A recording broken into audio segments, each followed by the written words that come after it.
world went to sleep Tuesday night fearing that war could break out. Ukraine asked NATO for additional help and locals began to prepare for the worst. The defense reporter for the Kyiv Independent tweeted that the Ukraine military was on full combat alert. But after a global response that Russian President Vladimir Putin was about to start another war, there have been reports that Putin withdrew military soldiers, claiming that there was never any intention to start a war and that they were just doing military training exercises. President Joe Biden said that U.S. intelligence hasn't confirmed the withdrawal, and the United States and NATO are still standing with Ukraine in the event that Russia decides to move against the country. There is also a concern that Russia could launch a cyberattack that could bring down the power in the country or others.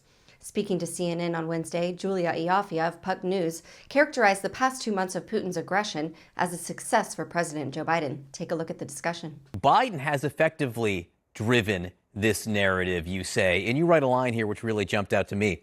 You said, the Biden strategy is starting to look like a pretty good one. What's better than tricking the guy who threatened war into threatening peace? First of all, that's very elegant writing. Second, I do think that it describes a situation where, look, every day there's diplomacy, every day there's running in place is a day where Russian troops aren't crossing the border again. That's right. I mean, the Biden White House doesn't have that many options, right? It's actually a pretty weak hand that they're playing pretty deftly, right? Biden has said all along, no American troops are going to be involved. So that's off the table, even though it's not off the table for Russia. Sanctions are on the table, but at this point, Putin just sees them as the cost of doing business. As I wrote, he sees it more as overhead than as deterrent. And so what the Biden administration is left with is, basically informational warfare and unmasking Russian plans before the Russians can implement them and taking away the element of surprise. And I think it's working pretty well, and it's buying a lot of time for this diplomatic process to continue, which is ostensibly what Moscow wants, what it says it wants. And I think they kind of do want the diplomatic process. They think, it's interesting when you hear, the establishment in Washington talk about, tensions have never been higher since the Cold War, as if that's a bad thing. We see the Cold War as a bad thing, and it's a good thing it's over. Whereas in Russia, they see the Cold War as a good thing, as a place we should return to, because Russia was one of two superpowers counterbalancing the U.S., throwing sand in its gears, having to be dealt with, having to be consulted with, having to be asked for permission. So they're trying to get back to a place of the Cold War in Europe where the two main guarantors of security or insecurity are not just the U.S. and NATO, but also Russia.